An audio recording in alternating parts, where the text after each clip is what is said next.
મારો દીકરો બીમાર હતો અને ત્યારે દ્વારકાધીશને એવું કીધું હતું કે ભાઈ મારો દીકરો બીમાર છે, હું દવાખાનેથી નીકળી જાઉં છું, દીકરાને જે થવું એ થાય, પણ હોળી આવે છે એટલે હું હાલીને જાઉં છું.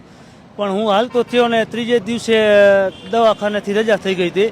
તે પછી એવું થયું કે ભાઈ બીજે ક્યાંય સાતમ આઠમ કે પછી બીજે ક્યાંય જવાનું નહીં, સાતમ આઠમ હે કે દિવાળી હે કે ફરવા નહીં જવાનું.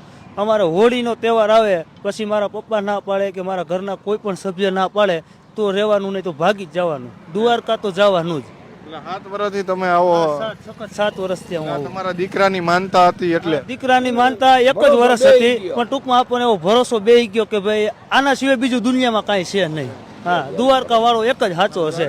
સામે આમ દેખાય મંદિરમાં, સામે મંદિરમાં દેખાય, સાંજે હુતા હોય તો સપનામાં ધજા દેખાય, અને આપણને એમ થાય કે હવે થાયકા હે તો આમ દ્વારકા સામું નજર મીટ માંડી તો પણ થાક ઉતરી જાય, આવું બધું થાય. પણ વિશ્વાસ ભરોસો આપણને હોવો જોઈએ.